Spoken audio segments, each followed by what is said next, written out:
it was never about one person. It was never about one team. It was all about all of us together. When the events happened the other day of the game, we stood in solidarity with our brothers from Milwaukee. You know, everything that we do is about the brotherhood, about everyone as a whole. So it was never about what is this one team or this one player is going to do. What we did in there is we had deep conversations, and we all really had an opportunity to address a lot of things. You know, the shootings that continue to happen, it creates a lot of unrest, a whole lot of unrest. For us to have a predominantly African-American league, to see, you know, our black brothers being shot and killed on a daily basis, you know, it just doesn't make a lot of sense to us. And so everyone expects us to go out and play. I get it. But we needed some time, all of us. We needed some time to refocus and understand, you know, that we can do that. We're human at the end of the day. A lot of times people pass a lot of judgment about what we should do or what we shouldn't do. But guys, I give our guys a lot of credit because they've been doing a hell of a job down here performing and speaking on the different social injustices that's going on day in and day out, while trying to be a great athlete, while trying to be a great husband, while trying to be a great father. So, yeah. Next up, we got Mark Spears with the Undefeated. Chris, what made the union comfortable going back to work? And also, what are the things in particular that you're excited about? I think we talked. We talked as players. Our first meeting, we actually had coaches and everyone in there, and it was great to get a lot of insight from, I tell you, Armand Hill, Doc Rivers gave some great insight, John Lucas, but at the end of the day, our players spoke, and we spoke, and we understood the platform that we have, and we wanted to keep our foot to the pedal, right, and keep speaking on the different things that are occurring. And we also decided that we wanted to start a justice coalition, right, so that we could, on a daily basis, make sure that there are checks and balances and also continue to attack police brutality and all these different things. And one of the biggest things that guys talked about in our meeting, which was great that we got a chance to get together and discuss these things, is voting. Voting is something that everyone in the room was very passionate about. We got a chance to discuss. We got a chance to talk to the different governors and tell them how, you know, we want all of the NBA arenas to be polling sites, right? And it's funny, I had a conversation with J.R. Smith on my way over here, and J.R. told me that he had spoke to the mayor where he's from, and they're going to open up an arena there for voting. You know, so this is huge. In these different cities that may not be able to do their arena, maybe it's their practice facility, right? And another thing that guys spoke about is while we're out there playing, you know, we're the product, we're the game.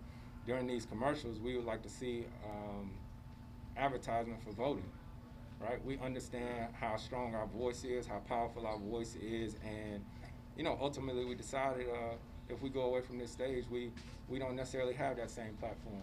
So we stood in solidarity. You know, we're going to continue to play, but we're also going to continue to make sure that our voices are heard. But it seems like you guys are shifting more now to concentrating on voting. You know, the other thing, too, is not just make sure our voices are heard. We're about action. We're about action, and that's what our meeting was about. It was about the real action. You know, guys said, you know, we've been saying this, we've been saying that, but what's the action? And so in our meetings, we had a big meeting with all the players, and then we had a smaller meeting where 2 players from every team came. Yeah. And I think that was very informational, and we got a chance to talk to the different governors, and we told them the action that we wanted to see in place. Next up, we have Rebecca Harlow with TNT. Yeah, Chris, everything that you're saying is super understandable, and I'm just curious how important you think it was that all of the different teams coming into this have had their platform and have talked about what's important to them. You've sort of been overlooking all of that from your position with the players union. How important do you think it was that the last 2 games put you all together as one in this league and not just individual teams pushing for different platforms? The last 2 games, what you mean? Last 2 days. 2 days. Say that one more time. I just mean the idea that all the NBA teams that have come into the bubble have Right. had their individual platforms as to what they're pushing for, what they're fighting for.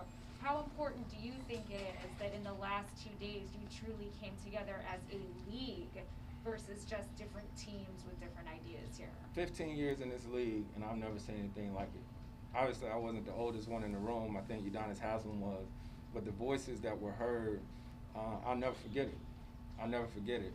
And for a lot of us, you know, we had an opportunity to, you know, you get a chance to read and see pictures of the Cleveland Summit for those who came before us, and the Muhammad Ali's and the Jim Browns and the Kareem Abdul-Jabbar's, and how powerful they were.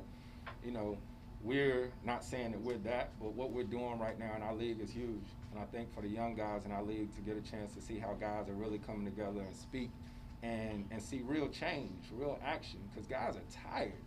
Like, I mean, tired. And I'm saying, when I say tired, we're not physically tired. We're just tired of seeing the same thing over and over again, right? I was blessed and fortunate enough to talk to Jacob, to talk to Jacob Blake's father, and he's a Winston-Salem State graduate and was in my hometown of Winston-Salem for a while, and it's emotional. It's emotional, especially when you're a black man and you know that when George Hill spoke, he talked about being a black man. He was hurt. He was hurt. We all hurt. We all tired of just seeing the same thing over and over again, and everybody just expect us to be okay just because we get paid great money. You know, we're human. We have real feelings, and I'm glad that we got the chance to get in a room together to talk with one another and not just cross paths and say, good luck in your game today. So, People who are hearing this message and seeing what has happened the last couple days, what is the most important thing that you want them to understand? Just understand that you got a league here that understands